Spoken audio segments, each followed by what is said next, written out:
Well, Matt, looks like I'm recording now. I'm Jayce. Hey, I'm Matt.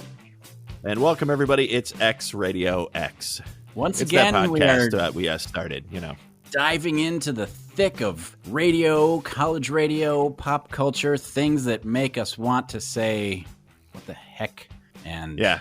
So since we're bad at beginnings, I just want to, before we get to the feature of why we're doing this week's podcast, I had a kind of a review come in. And I'll be honest, it's somebody that I know, so sure, I don't want to be like, this random person got my phone number, stranger, and sent me a text. But I will not say their name because I did not ask if I could say their name. Okay, good. So what he told me is, he says, so far this ship is like Jack Black and John Cusack from High Fidelity did a podcast. I love that. I says, I think that's good, and if only we could be that good. Oh, so I love it. I just wanted to get that started. Oh, and one more thing. No, we'll wait till later to see if David Bryan comes up in natural conversation. Yeah, it's got to be organic, right? I can't seed the conversation by saying David Bryan more than once. So I'm super excited. I'm uber excited. I'm ultra excited because with us today, our very first guest ever is our good friend, our Radio X colleague. He's our friend and yours. Our friend and yours, the Doc of Rock. Jeff, are you there? Hey, gentlemen. So exciting. This is pretty exciting. This is exciting because we got some plans and we've got some fun in store, and it's just nice to hear your voice. Yeah, nice to hear you guys. It's a pretty amazing where we're at now. It's awesome. After everything we went through to get your voice on, I'm very excited to have you here. Did you press that button? Yes, I did. Did you press that button? Hold on, I'm calling you on your phone. No, I have you in one ear. I have Matt in the other. Matt, shut up. I picture him wearing like a propeller beanie with headphones on it. Like that's the image I get. Is that close to what's going on? A propeller beanie? Yeah. Are you talking about me or him? It's pretty close. It's pretty close. I've scoured. I even drug out the big, bucket of all the parts and cords. I'm digging furiously through it, trying to find anything with a microphone on it. Oh, it's fantastic. Thank you, sound great. Xbox. Well, thanks. You sound great. Everything's coming through good. So one of the things that we wanted to do when we thought, hey, you know what, we should have people that, we are interested in and that we want to be a part of this. We should give them a little tiny bit of homework. And so we're going to get to that in a moment. We're going to talk about your music. But right now I want to talk about if you can just think back to a time when you were a college, whatever, freshman, sophomore. When did you first hear about WPX and what made you think I want to be a DJ on that station? Like, take us to that moment if you can, if you remember. If I remember, okay. Well, it's and if you don't remember, just make up something. No, it's good. I've been taking my fish oil so I can remember yesterday. It's been a while, but I think it was fairly quickly, because I wandered up campus because I was trying to find food. Good. Yep. Because I was hungry. Yep. And this is the beginning of a lot of college guys' stories. I was hungry. I went looking for food. Right. And I remember there was pizza and hamburgers involved. Mm-hmm. And then I saw what appeared to be a toilet with the word Radio X. And you were hooked. And I was hooked. I said, you know what? I want to be on that throne one day. Yeah. I want to be like those guys. I totally forgot about that. Yeah. So it was full of CDs, right? Yeah, it was. And wow. I think it was because I immediately got rejected from any other thing that I was trying to sign up for. There was no fraternity, not good enough. The athletic side, probably not so much. But you know what? I could probably fit in with some weirdos if I just take 3 steps away from them, and they might let me come over. Yeah. So that was early on. And so it was my freshman year. It was like the very beginning of classes, and it was with one of our friends, Rudy. Do you remember the name of your show that you did you have a name? Well, I had the worst slot. Coming in, you had the first what is it, the midnight to 3 or 3 to 6, something very terrible on a Tuesday. And I think it was Midnight's Rock, maybe with the Docker Rock. That sounds about right. I think that's what it was. Yes. So hold on. If you were on Tuesday, wait. Were you on after Jeff and I? Or right in that area after Thrash and Trash I was pretty Tuesday? close. I was pretty close. Yeah. I know at least for one semester I was. Okay. I kind of got jockeyed around a little bit that first year.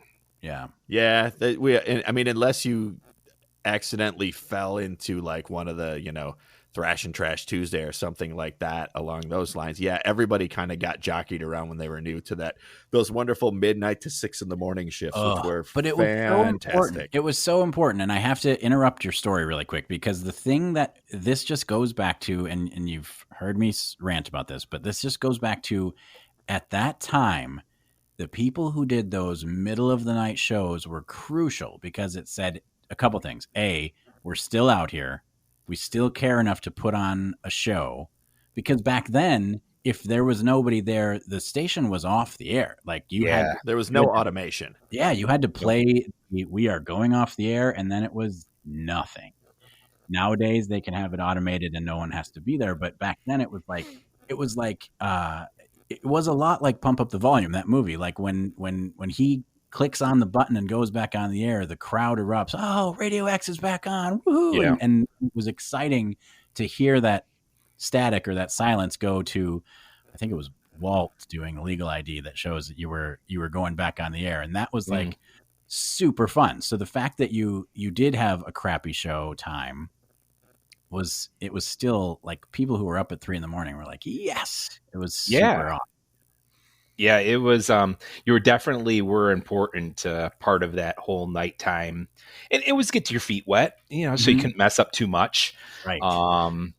But it was also really fun to be up in the middle of the night like that, and the feeling that you're talking to somebody, and you're sharing something that you thought was important, whether it was a really bad, P. Diddy song or something maybe GJ Jazzy Jeff and the Fresh Prince, that you ripped from your album. You were sharing something. Yeah. Well, awesome. you were college radio. Yeah, by just naming those songs. Well, that was one thing I always thought was kind of interesting, especially about like the three of us. Yeah. Is if you stood us in a crowd, yeah, we were probably the least college radio looking people you would ever think. Yeah. We didn't. Yeah, we didn't look indie. We didn't look alternative. We didn't have any of that look going on. But the only thing we had was we wanted to be there. Yeah. Yep. Yeah. We didn't care that we didn't fit in, because let's be honest, we probably didn't fit in a lot of places. No, that's true. But over time, somehow we ended up fitting in with all of those folks. Right. Well, I think that music in a lot of ways is the universal equalizer. I mean, there are things. Well, that's deep, man. That's really deep. Wait, hold on. Let's all soak in that for a second. I said something profound. It may never happen again. Music is the universal equalizer. As I take hold on. I feel like we need this. Ooh, are you suffering from? Oh, okay, go ahead. Is the universal equalizer. The date is 1/24/2021, and that was Matthew. I don't think that I actually coined that. I think someone else must have said it. If not, shame on the too late. It's already on the internet. But anyway, my point is that there was in a way that was different than I think other student organizations, and in a way that was different in a lot of groups of diverse people. I think that I learned a lot of the music that I like now from other people who I would never normally even approach. but they played good music. And I was like, man, that's good. And that person knows what they're talking about. And I'm going to play that song. And then someone else would say, hey, you played this song. I like that. And it creates this sort of, melting pot of, and I know I'm getting really, really sappy when I say that, but it just creates this like stirring of all these different influences, and I think that's something that you really don't like. If you were in the Dungeons and Dragons group, you're all coming into it with Dungeons and Dragons things, and maybe you like casting magic missile and someone else doesn't, but that's about as diverse as you get. You know what I mean? Oh yeah, totally. I mean, coming into this, what I was playing was like lame, and in fact, if lane was the bar, I was well below that. I mean, it was bad, really bad. And so you would listen, and I didn't know really what a lot of music was, but you would hear what other people are playing, right? And like, wow, that's really neat. I've never heard anything like that before. And even to this day, I think probably some of the best music I've ever listened to or enjoyed and really felt a part of was the stuff that through 4.5 years, 5 years of college. Yeah, exactly. Really is my favorite music this day. And I don't listen to a lot of music nowadays. I mean, things are streaming, right? Mm-hmm. But it's what I listen to when I do listen to is all on from back in the day. Do you buy CDs? No, I don't buy CDs. Oh, damn it. Yeah, you're the only oldie. You're the only old head here, Matthew. One of these days, someone else will buy a CD. Yeah. So yeah, he's like, hey, Jayce, I'm going to go buy the new Kings of Leon on CD. And I was like, wow, there's a lot of old in that whole sentence you just did right there. But that's cool. I still love you. And then Jayce said, I just blinked and now I own it already. Damn it. And guys, let's be honest. I don't buy CDs. Oh, yeah. You shouldn't have been the Doc of Rock. You should have been Jeff Five Finger Discount. I won't use your last name because, the statute of limitations has passed. The statute of limitations. You roll in a fairly powerful position, and I don't want to put that in peril. He's 100% safe from any sort of litigation. But I think that we do need to address the elephant in the room. Some of our favorite CDs, when we went to go visit to do our reunion show, were no longer there. Because they were in our possession. Because they were already with us. and I'm not just going to push you under the bus because I can go to a Tupper either in my basement or the garage and pull out a bunch of CDs and go, yep, I know where this came from. Yeah. But is it really stealing if nobody paid for it to begin with? I mean, you go. Their writing is still on it. If the record company wants it and calls, I'll send it back to them. I'm just getting my my monthly tuition back. That's my rebate check. Yeah, that's right. They still owe me CDs. I agree. Wow. You want to know something funny? Speaking of tuition checks and all that, and this kind of taking an aside, but you guys both vaguely remember college still. Yep. I have a stepdaughter who is in college, and she got her overage check and didn't know what to do with it. I almost fell out of my shoes. I was like, "That's like printed money. That's so you go out and have a case of chocolate bars." Like, does she not know what to do and how to spend it, or not know how to cash a check?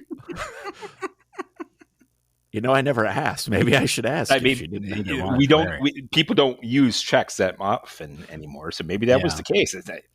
Yeah. Well, and I think they just used the term overage check. They probably just ones and zeroed it to her bank account, and it was just like, where did this magic money come? Right. For me, it was cases of Pepsi, cases of candy bars, and whatever I could get from the C-store. I believe I can speak alongside of Jeff in this. I'll put some words in his mouth. Mine went to beer, probably some more beer. Yeah. Maybe some pizza. Yeah. I think there was some pizza. There was definitely pizza involved. I think a lot of people bought as much pop that I would just mooch it off them. I'll go for something else. Oh, when you lived in the dorms, it was like community pop. Yeah. Holy moly. A lot of other community things too, but wait a minute. This is a breakthrough. You guys both say pop. Yeah, because we live in Michigan. At some point in my life, I started saying soda. This is weird. I feel like I need to stop the recording and we need to have an intervention with you. Maybe, but I just realized when you said pop, I was like, oh wait, that is correct. I'm wrong. What happened to me? So I used to buy all the Pepsi that I could get and make big walls of Pepsi cans. Do you guys remember this? And I had a fridge that was just for Pepsi. Yes, I do remember the Pepsi fridge. I do remember that. Yep. Yeah. It was right next to the closet that I used to have to take the phone in and like wrap the cord all the way into the closet so I could talk privately. Right. Well, I clearly know what everybody was saying about me in the other room, but I did it anyways. All right. So Doc, you were doing Midnight's Rock, and then when did the magic happen for you and I? When did we fall deeply in love? Tell me. Yeah, I think we fell deeply in love. It was probably our second year, our sophomore year. Honestly, so you're looking at all these people. I'm like, wow, that guy, he has a smooth talker, and he knows everybody, and everybody's gravitating towards him. I think I want to be over there too. So I was looking at you. You're from not talking about me, right? Oh yeah. Well, the other part is we can't not bring it up, but he had a beautiful head of hair. I did. That's true. Long and flowing. At one point, it was braided. I believe it was explained to me once by a bunch of women I knew in college that he has what we call Clark Kent hair. It looks like Superman's hair. Oh, wow. Thanks, guys. Yeah, that's nice. I didn't say it. Okay. Thanks, I was ladies. like, screw him. College. Look at this hair, ladies. It's super gray now. Interested? Okay, so you saw me from afar, and there was a spotlight on me, and it was in slow motion. Yeah, and so one of our friends I think they were hanging up the boots on All Request Saturday night. Yes, and somehow we're just like, hey, we're gonna take this over. Yep, that was a pretty wild first year at that. We did some fun stuff. We did some things that would have probably got us kicked out of school. Probably. Yeah. So basically, Doc of Rock and I was Prufrock. We took over this All Request Saturday Night show, and before it was, I did it with Bridgette for a little while, but she created it, so she gets all the credit for making this show. Mm-hmm. But it was a musical free for all. It was a lot of times nonsense, and we basically took any request except for "Snap Your Fingers, Snap Your Neck," which we went over in our And I love Danzig. And we had the thing that was cool about it, and this is something that I don't know if it's particular to college towns, but the thing that was cool about it is Saturday nights, people were partying, and we would get all the house parties calling in to make requests. And they were like, we love you guys, play blah, blah, blah, blah. And we'd be like, yes, that whole group of people loves us. Yep. And it was really fun. I mean, it was a fun show. Everyone other than the person who made the call didn't know who the hell we were. But to us, it was like, they love us. Yeah, you're right about that. And too bad we didn't know how many people were actually listening. Technology in today's world, you can see how many listeners. Right. And I think on this podcast, we have 10.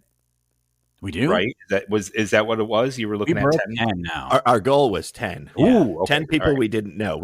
I believe we broke that by now. Okay, I'm only through 1.5 episodes, so I haven't caught up on the full season. They're long. It's understandable. We're nationwide. We're nationwide. Okay, all right. So Russian bots in Moscow have downloaded our program. Exactly. You've made it when Russian bots are listening. But I think every night we'd walk away and to the sweet tunes of Cat Stevens, right? Yeah. And you're thinking like, I rocked this campus. Yeah. And we're superstars. We're going to the Washington Street pub where they're going to give us free drinks for the rest of the night because we made everyone's night. They will carry us in on their shoulders. I mean, and then we went home broke because we spent all our money at the Washtub drinking all of the booze. But what was funny is that when you did, and I think, what was it, 6 hours long? Was it a 6 to midnight? Yeah, it was 6 to midnight. Yep. It was like exhausting and an adrenaline rush at the same time. Like that 6 hours went so fast, and it was so much like running back to the CD room and running back and chatting, and sometimes people would come visit, and at that time you could actually come into the studio and it wasn't locked all the time, and Yep. and it was such a whirlwind. At the end of the night, you were just like, whoa, that was amazing. It was amazing. It was fun and exhausting. There was a lot of, and it's hard to remember the specifics, but a lot of our shows, there was some kind of theme. Tonight might be like a cover song night, but only covers by female singers. And we'd be searching our brains and like, oh, wait, this one, and trying to string the dots together. I remember that was a lot of the time, because you'd be racing back and forth trying to figure that connection out. Oh, that's a good point. And Jayce, like when you put together a show, you try to at least get a little bit ahead of the game, so you're not in that back room making CDs. So you have a little stack. You have a stack next to the you would get there, like you would try to get there a little bit early and get like your first half hour. We had at least ready to go, because so many CDs. Yeah, because at that point in time, it wasn't just like search on the internet and click play. It was like, nope, write these down, run back there, look through the library. This one's M11045. Yeah. Somebody took it out to review it. Oh, crap, it's gone. Oh, there's no CD. Here's just the case. A lot of this one's in vinyl. Vinyl's not even labeled. Good luck. And a lot of it was just muscle memory of knowing where to go and look. Yeah, exactly. and you would remember that little edge of that CD. You'd be like, I know it's red. Oh, there it is. It's the red one about 3 rows up to the left, and then you could find it. Yeah. But here's the neat thing, and I don't know if this is true or just the way I want to remember it. And this is getting a little bit away from all requests, but during our tenure, during that time, really the whole, everybody's show was like leveling up from the morning shows. Everybody, it wasn't a college radio station where the DJ would come in and only play what they want to play. There was a lot of crossing over and people coming to visit, and we were all doing a little bit better. And we started to put some organization and actually had, a station that had an identity. Yeah. Mm-hmm. And it would trans over to next semester, and it felt like people were, I'm glad that Tuesdays are the same. I'm glad that these people are here on the air, because you learn to trust and rely on that. And it really made a voice of a student body, at least in my mind. Yeah. And I agree with you. It made people feel a part of it. And I think that we alluded to that before. And I don't remember if I apologized to Radio X, but, sorry for ripping on you nonstop for about 30 minutes. No, they deserve it a little bit. I love them, but they deserve it a little bit. A little tough love goes a long way. A little, because I think that there's so much potential, and I'm not going to beat a dead horse, but the thing that we all did, and the thing that makes, I think, it feel like such an important part of what could be an important part of anybody's youth or of their growing up time, is that you had that sense of community, and any DJ who walked into the studio could go sit in and say, oh, you should play this, and talk on the air with you. And you learn different things. And everyone was very inclusive, even though we had those, like Tuesday was Thrash and Trash Tuesday. You could talk to those guys and they weren't scary. Some of them were a little scary, but there was that sense of community that it really truly was a student organization, not just a job that you had to put in your hours and leave. And I think that is something, unfortunately, that they got a little bit away from, is that now it does feel like, okay, I have 3 to 6. I'm not going to pay attention to this thing until 2:55. I'm going to go in, program some songs on this computer and sit there, or maybe even not sit there, go do something else, and then my stuff will play. But I'm not really invested in it. And that's what makes me sad. And well, wherever you were living too, and whatever you were driving, there was one station programmed in, and you would get outside of Marquette, and maybe on a clear day with the wind blowing right, you could catch it all the way to Munising. Right. Yeah. But that was something that, like, all right, I'm close to home. As soon as that signal would start coming back into play, and you're like, I could hear this. It never shut off. We never shut off in the apartment or in your dorm room. It was on all the time. Yeah. Remember in Matt's bathroom that radio was constantly going. That old-timey transistor radio. Old-time transistor radio was always playing Radio X. That's true. Always. From the first time I went over there to when I moved out of the apartment next door with all of my stuff in my old Corsica and drove back to Saginaw, that radio station was still playing on the same radio in that bathroom. And let's really face it here too, is after that was gone, after we all graduated and moved on, there was a sense of like, wow, you missed it. And that's why you guys are doing this right now, because that dream, that feeling is still there. 20 some years later of like, hey, how can I get that back? And that's the awesomeness of what you guys are doing now. Thanks for helping. Yeah. We figured that if it had this big of an effect on the two of us, and we knew it did for you too, Jeff, because we all got together last March and did the whole alumni thing, so we knew that it had that effect on you. But we're like, there's no way that it's just us. There's no way that it's got to be other people too, and there's other people that probably might want to talk about it and might want to get it out there and think it's cool to get on the it's not the airwaves anymore, the ones and zeros of the internet. We're like, yeah, let's do it, because it's better than us just talking about random crap all the time. But what is kind of funny is the music was such a big part of it, and now we're in a situation where we just have to yammer for an hour. Which we can't play any music. Yeah, we don't have any problem, but we're not allowed to play the music. So what we're probably going to end up doing is just singing to each other sometimes.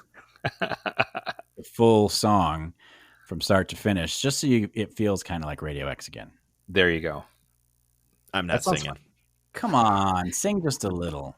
I sing. What's funny is I sing pretty much every time I turn this mic on. I'm singing before you get logged in.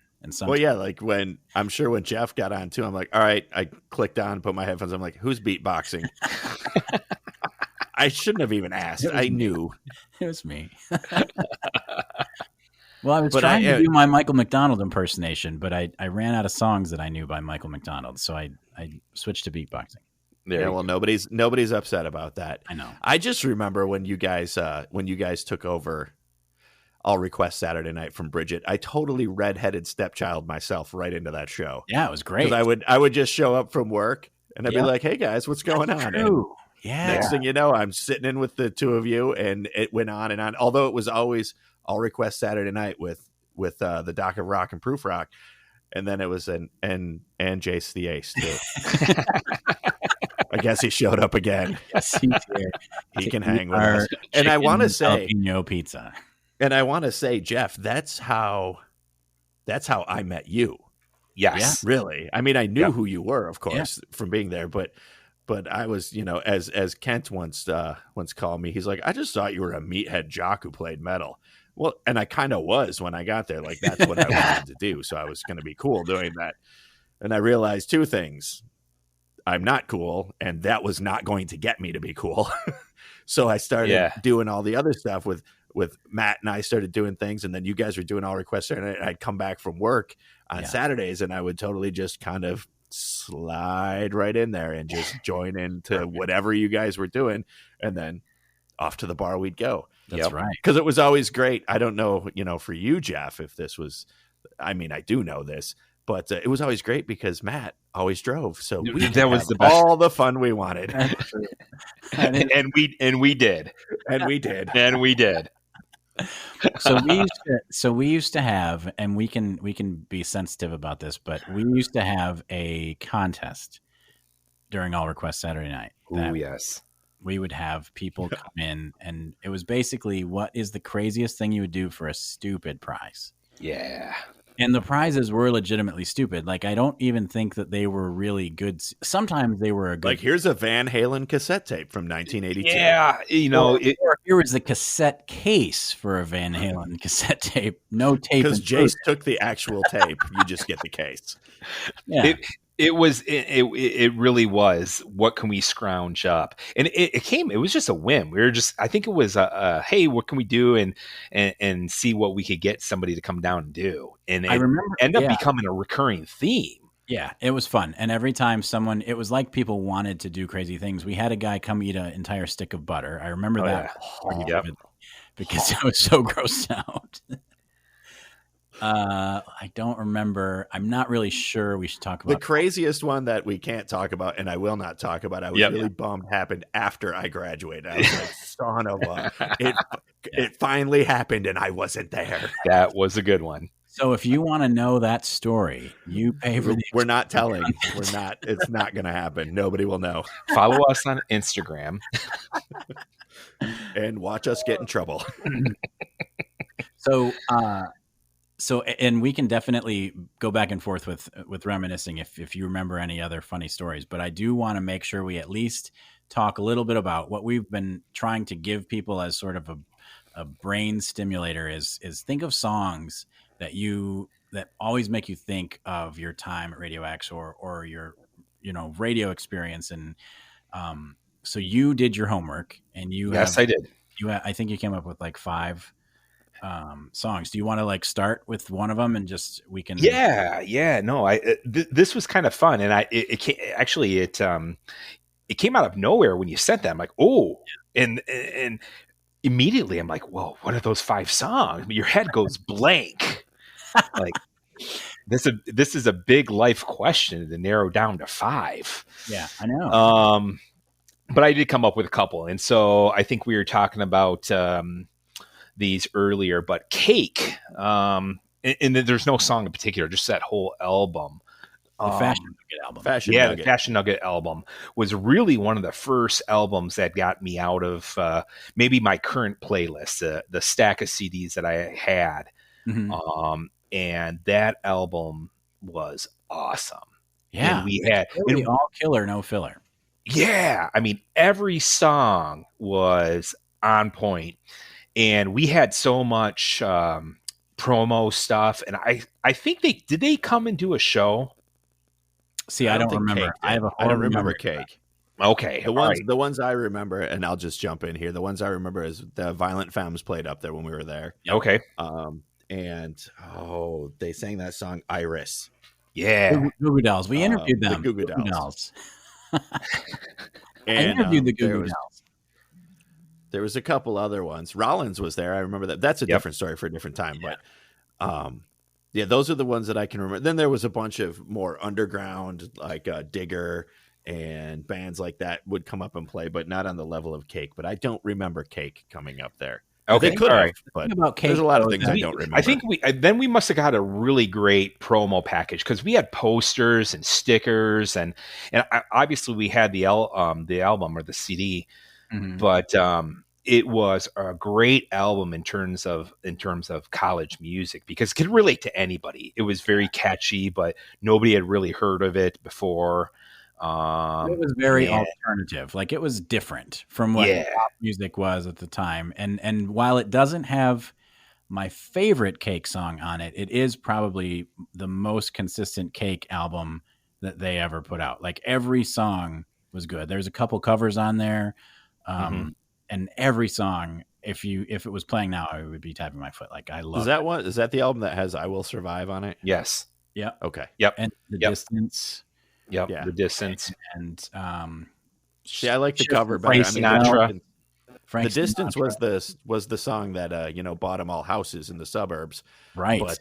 But their cover songs on that album were my favorite. Those, I like those. Sad Songs and Waltzes. Like every song on that album was good. I mean, every song.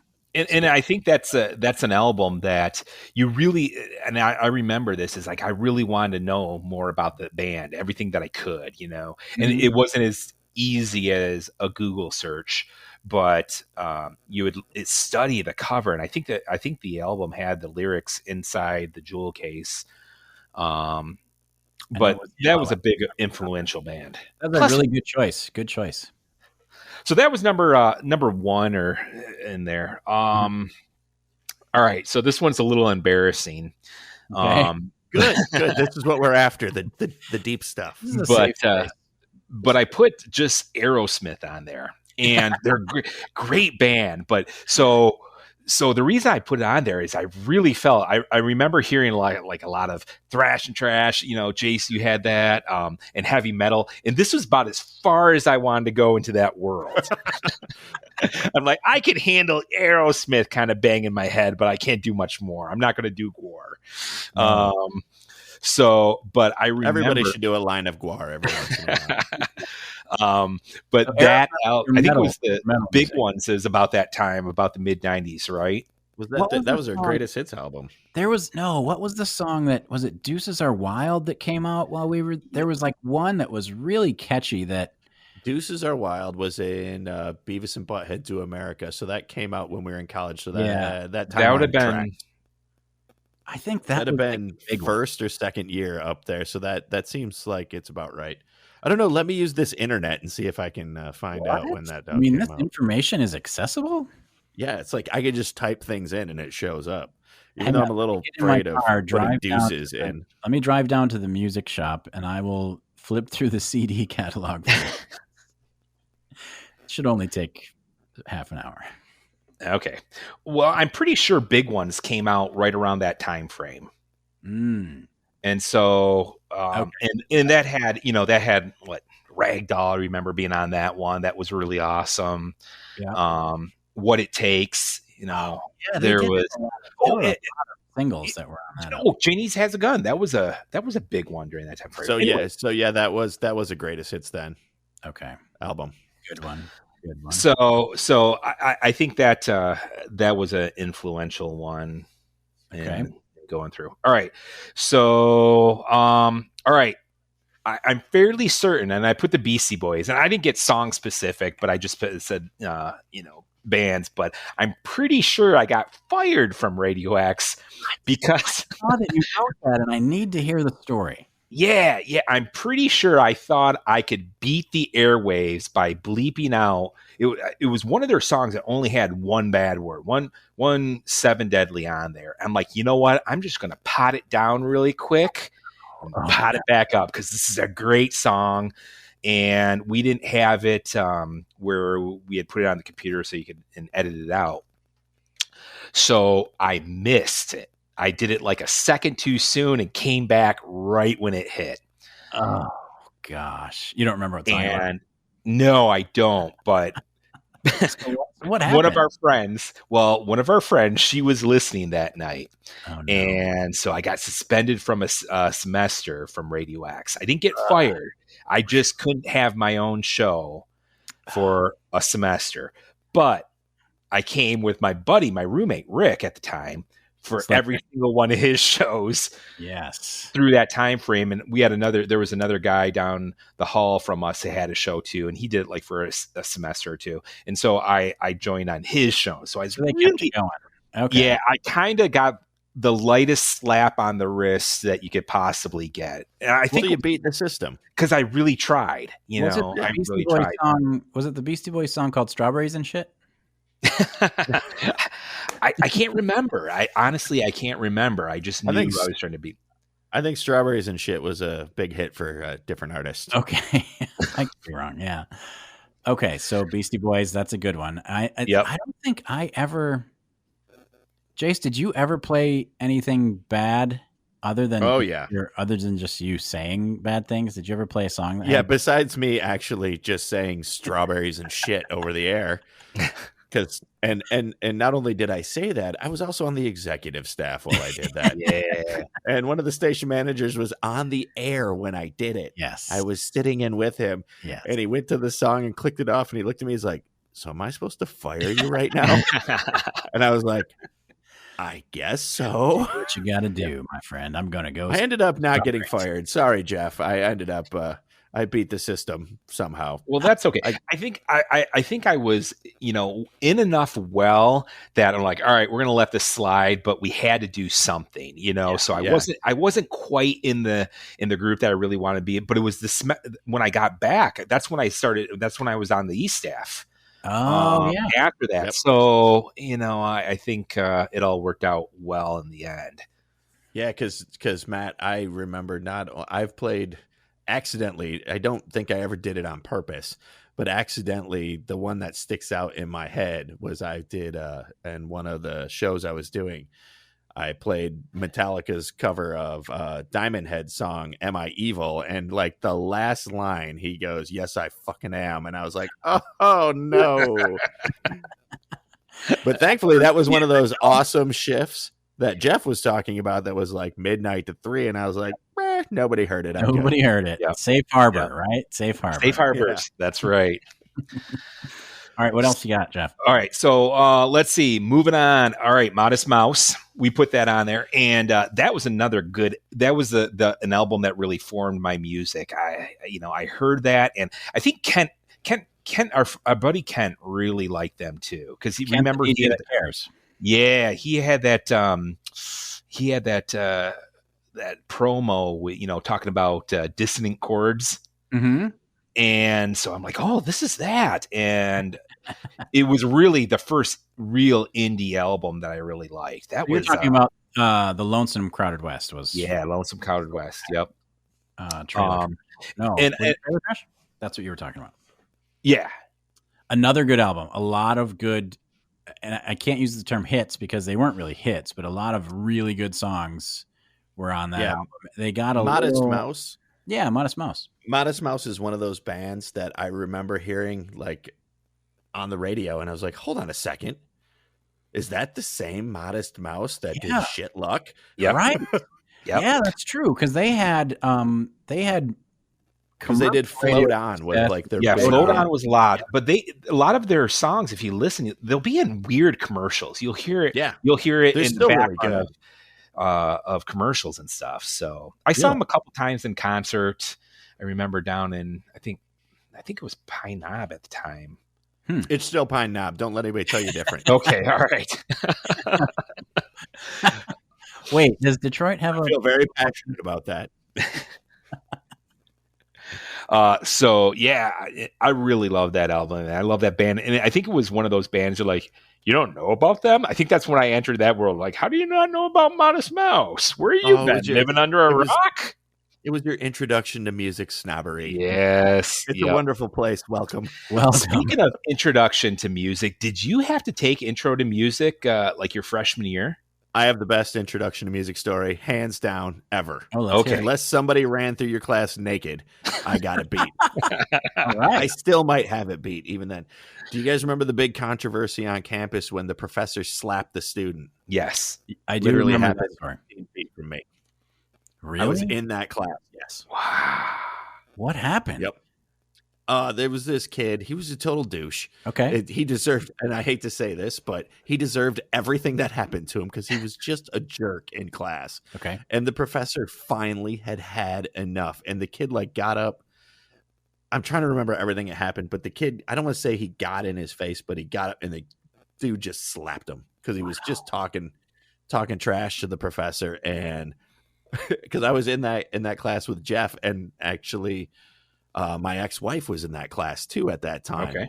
And I just remember leaving, and we're all like, oh my God, did that just, and then there was a big fallout afterwards. Yeah. But yes, I had music in society. I was in that class. The slap heard round the world. The slap heard round Marquette.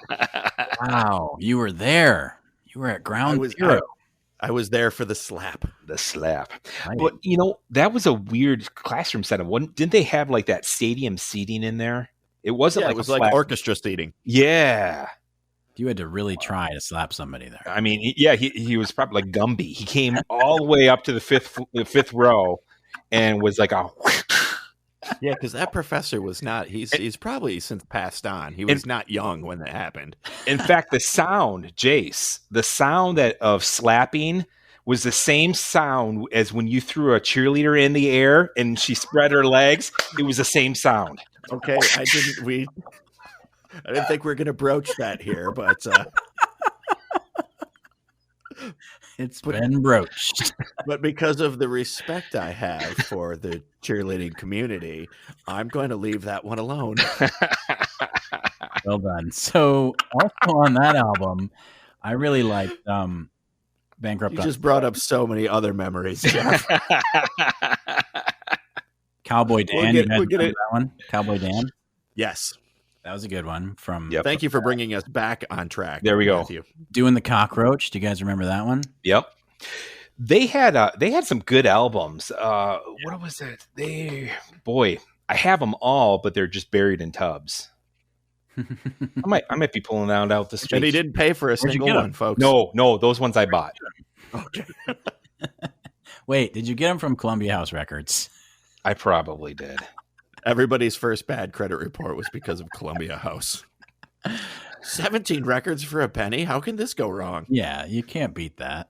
Even if they chase you with letters and letters and letters. That's right. Yeah. Jeff, Jeff, or Geoff. I'll sign up twice. Or JEPHPH. That's right. We all live in the same apartment. We just have the same, very similar name.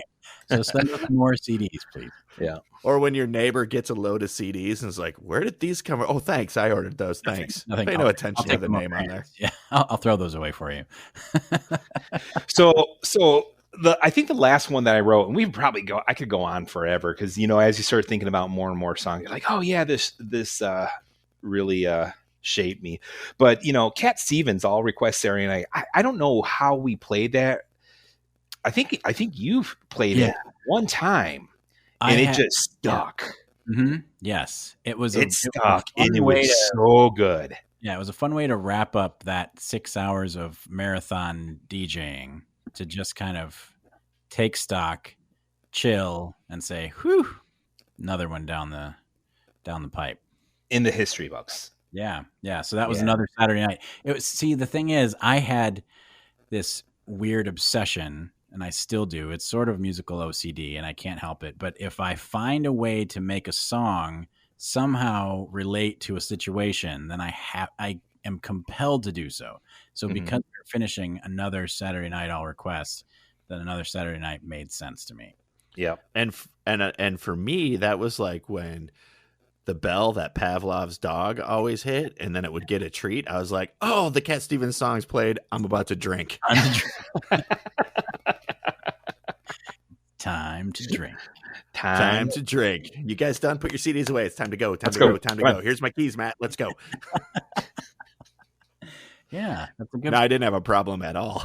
And we could make it down there. I think we were there by 20 after 12. I mean, it was just like, boom, we're in there, and then the party started. Yeah, we'd shotgun that Schmungery Schmaui's pizza, and away we'd go. Man, I wish that still existed. Every once in a while, now my family isn't a fan of it, but every once in a while, I will order a pizza with jalapenos and chicken. Yeah, that's what we pretty much always got. It was. This with double Cajun crust. Cajun crust, yep. Jalapenos and chicken on a pizza. If you've never tried it, I recommend it at least once. You might feel a little indigestion afterwards, but so good. You may be happy with us. You may not be happy with us.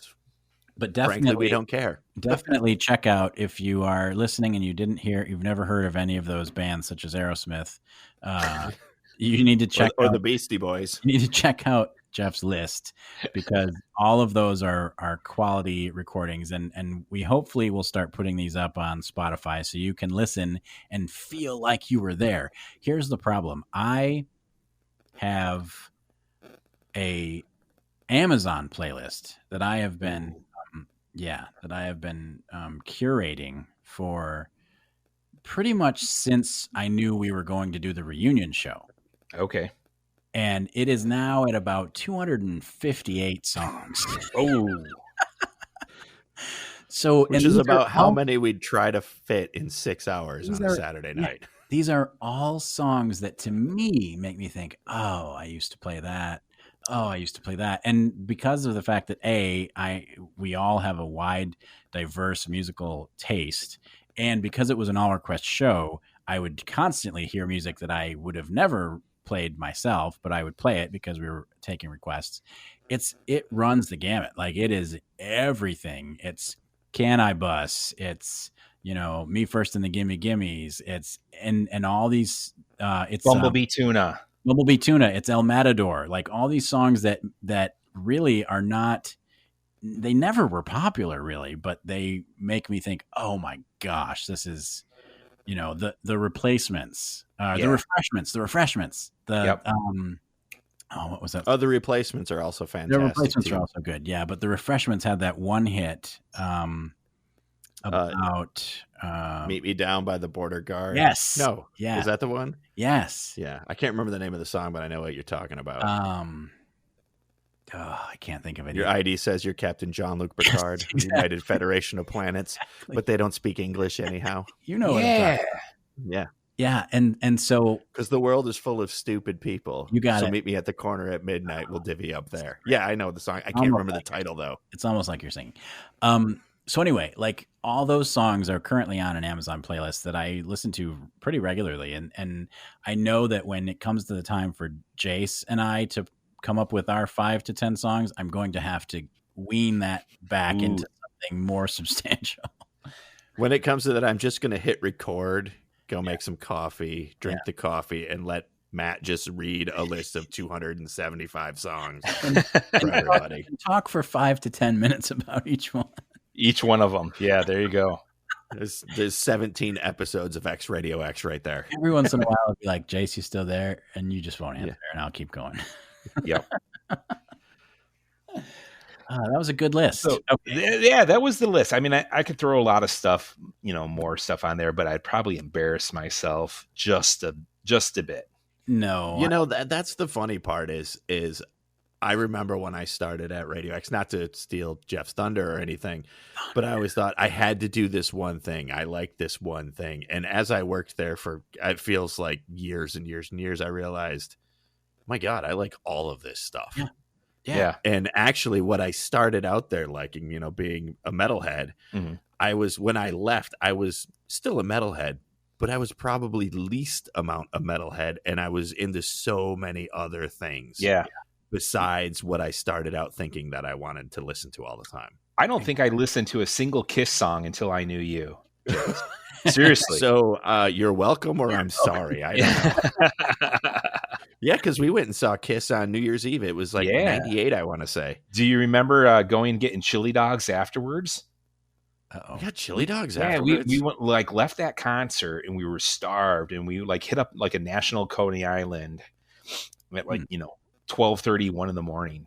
I think I was so trying not to fall asleep on my way home that we totally did that, but I was just like, oh my God, I'm going to die on the way home because I got to drive all the way from the Palace, all the way back to the, mid-Michigan area around, in the greater Saginaw area. And it was me and Stone Cold Jim Bollinger. Because it was me, you, Slick Rick, Empire, his girlfriend at the time, and Stone Cold. And we all went and saw Kiss on New Year's Eve because Jeff and I left the apartment in Marquette and we had to drive through a snowstorm in my car with no heat. Gosh. And this is where the I gave up on life pants became a thing. That's where the phrase was coined? Yep. Yeah, that's Jeff right there. That's all Jeff. He gets all the credit for that. I gave up. I still say that to this day to my kids. All the time. All the time. Mostly when I'm talking my middle son. Yes. Well, I'm wearing I gave up on life pants right now. And my middle son, that's all he wants to wear. That's all he wants to wear. That's it, huh? That's it. It's just sweats all the time. Wow. Like I bought him boots. He wears boots and sweats. I'm like, dude, you are never mind. Best of luck out there. Good thing you run cross country because you're going to need to do it. Yeah. Wait, Jayce, you and I went and saw Smokey Robinson when we were up there. Oh, we did. We drove all the way. Yeah, we got free tickets from the commercial station we worked at, or you worked. I think we both worked at the time. Yep. I know at least you did. I went in and out of that station. Was it at a casino or? It was. It was in the Sioux at this casino in the Sioux. And then afterwards, being the fine, upstanding citizens we are, we went over to Canada to do what people do when they go to Canada. They go to church after Smokey Robinson concerts.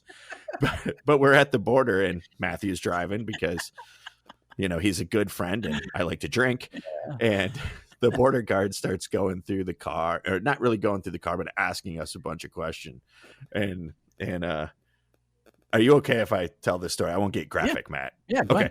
So we're at the border and the border guard's getting kind of snotty because I'm sure they see plenty of college guys and they're like, great, here comes more drunks. Right. Yep. And she's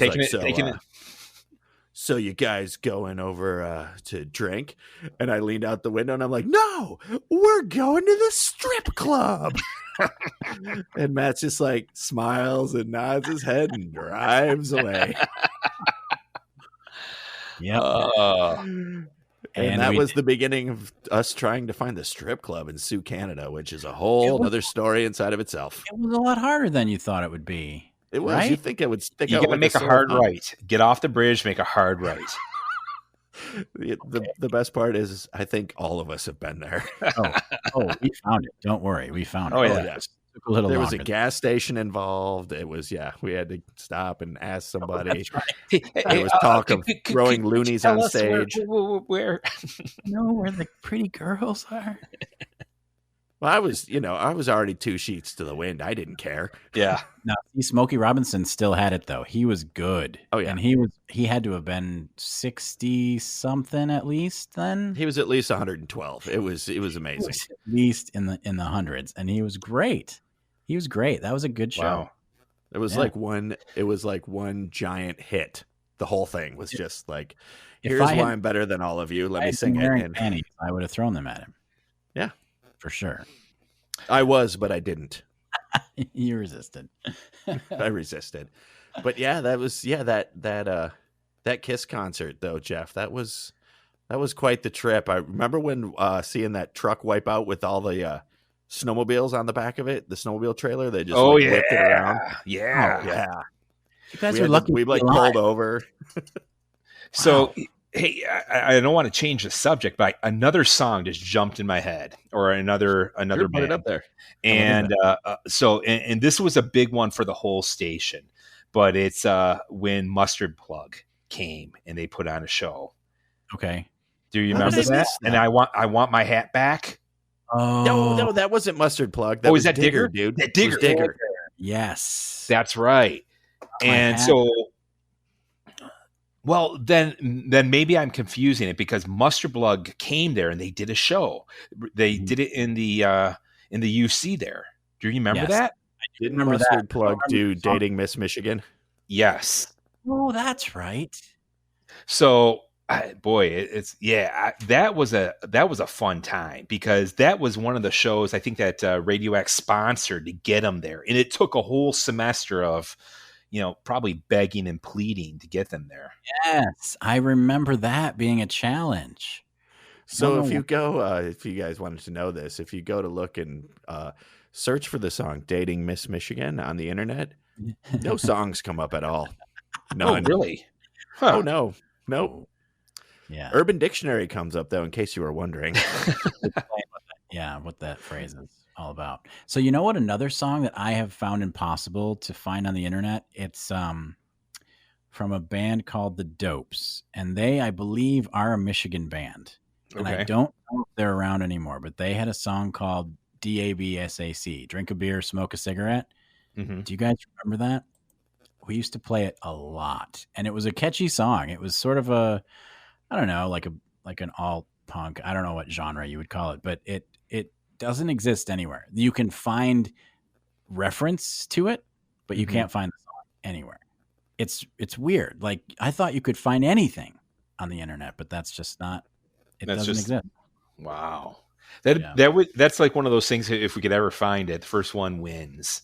Yeah. So if anyone listening is a member of the Dopes, if that person from France who downloaded the podcast, or that bot from Moscow, or the Moscow bot, if you can somehow hack into something and get that song for me, don't do anything, against the government. Just send me the song and I'll really appreciate it, because I like that song. It was catchy. So I believe that was Mustard Plug. I did not go to that show. I do not remember going to that show if I did go, but that was on the album, their big album that I remember.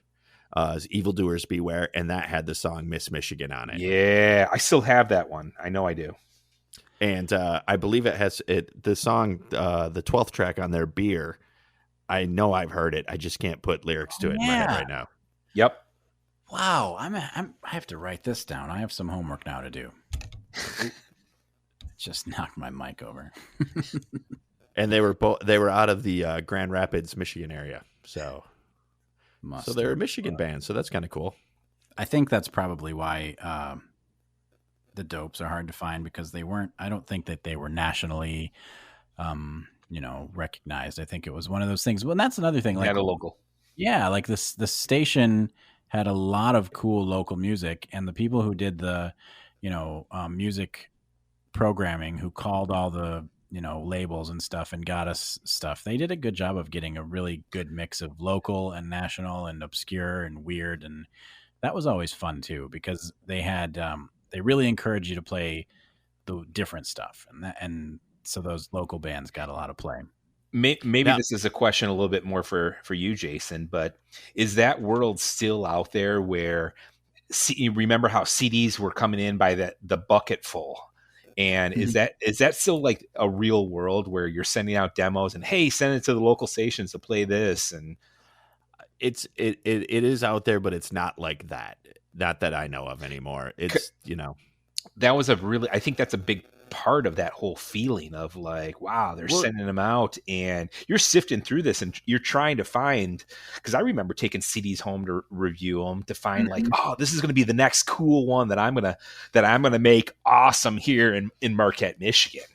I remember putting tons of time into CD reviews. Two of the biggest ones I remember. One good, one I was completely wrong. But the first Incubus album came to the station. 97, 98. Yeah. And I totally trashed it. Totally thought it was bad. Just wrote terrible stuff about it. And then the other one, though, that it wasn't their first album, but it was their big hit album, I believe, was The Bloodhound Gang came in.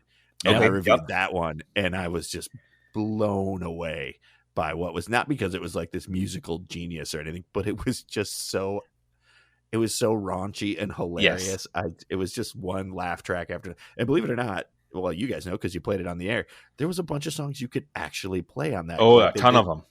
They did such good innuendo. Yeah, for a juvenile band that played like kind of stupid songs, they had smart lyrics. Like some of the lyrics on Bloodhound Gang songs were, they had some really interesting stuff, for lack of a better term. But I mean, they were very juvenile, and what they wrote about was stupid. But their rhyme stuff, they put some work in. I have to give them credit. They did, and that song they did with Vanilla Ice, that song rocks. That was it called? It was called Boom or something.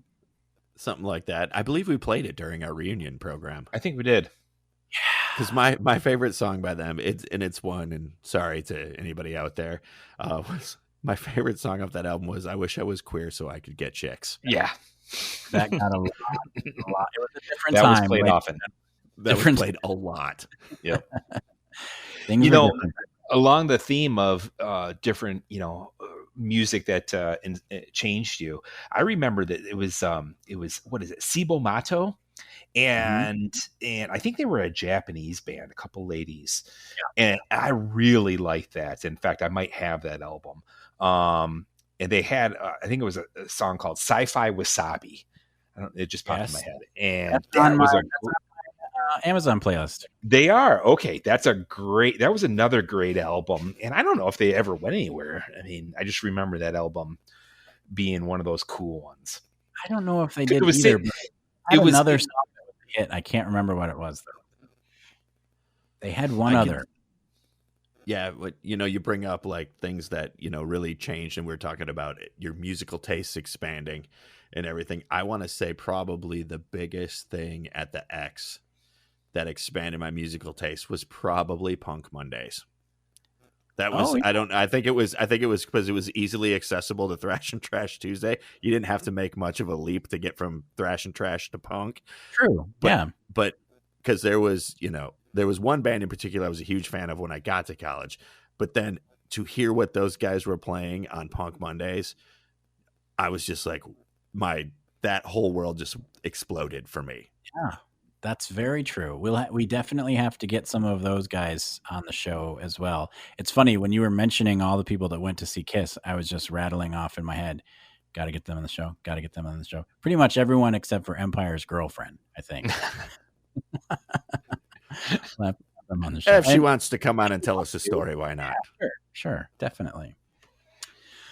Scrolling down memory lane in ages. Yep. Matter of fact, I haven't even Aerosmith and Beastie Boys. I really haven't listened to anybody on that list. Actually, I probably listened to Modest Mouse the most out of everybody you mentioned on that list, Jeff. Probably me too. That's a good point. Because they're one of those groups that I'm like, oh, didn't realize that was Modest Mouse. I really dig that. Yep. Yeah, for sure. All right. Well, and, just to clarify something I said before we get to the next part, Matt, is I said Aerosmith's Deuces Are Wild was in the mid to late night. It was actually was released off the Beavis and Butthead Experience, not Beavis and Butthead Do America soundtrack in 1994, which still checks out because it would have played. That would have been coming. It would have been on Big Ones, which came out when we were in college. I think I started there in 95. Does that seem right? Or was it 96? Yeah. It was 95, 96. Yeah. Because I started there, it was the fall of 95. Yeah. All right. Well, this has given me a lot of fodder for my kids because one of the things that now they ask me is to tell them stories about how I met certain people and like interesting stories and I have to, censor them and clean them up, but it's fun to have somebody tell from their perspective, here's what happened, here's what we did. And so now I have a little bit more of a fleshed out backstory for, all requests every night and things like that. Yeah, I do the same with my kids because it was probably the last 2.5 to 3 years. I feel like I pretty much spent with you two. Yeah. It was if not at some point during the day, I talked to one or both of you at least once a day. I mean, heck, I lived right next door to Matt for a while, and then you moved in with Matt at some point, but you also had that other apartment that I remember going to over the time and playing StarCraft or something. And you had that, I forget your roommate's name, but yeah, there was just that period of time. It was probably 2.5 to 3 years. I don't think I didn't talk to you guys at least once a day. Exactly. Yeah. It was good. That last few years, we just spent all of our time, and we had a couple great summers together too. Mm-hmm. There was some summers where outside of class and outside of Radio X at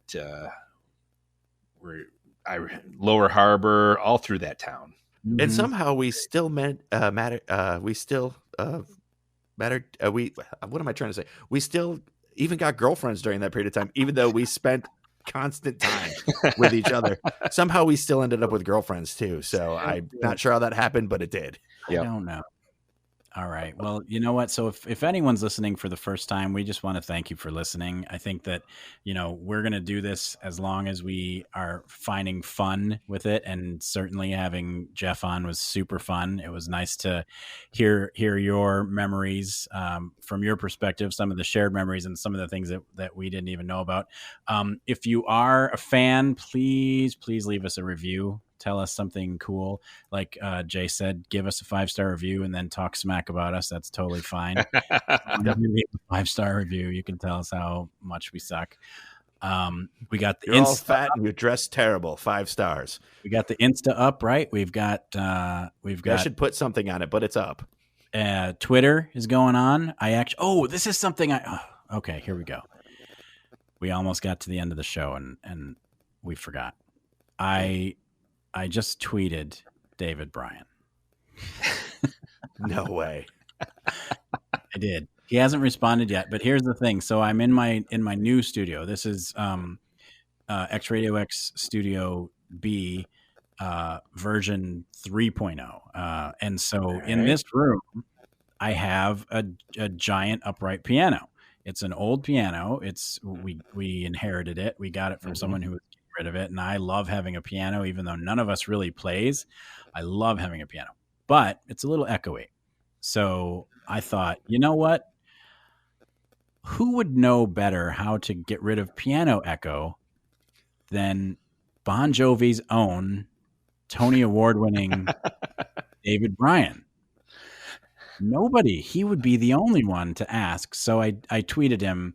I didn't introduce myself. I didn't preface it with anything. I just said, hey, how does one get rid of piano echo in a recording studio? And I sent it off, and that was a good 2 days ago, and he hasn't responded. So I feel a little heartbroken.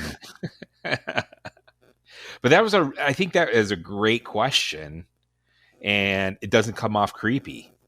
Right. I think that it sounds like I'm trusting. Random. No, I'm trusting his authority as a piano expert. It sounds almost like colleague to colleague.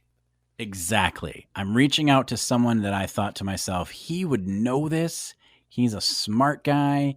There's something going on under that perm that I don't have.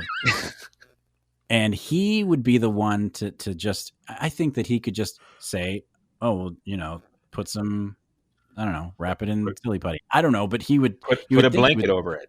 Blanket over it. You'd think he would Pack say the top full of pillows. You would think he would say something, and he has not responded yet.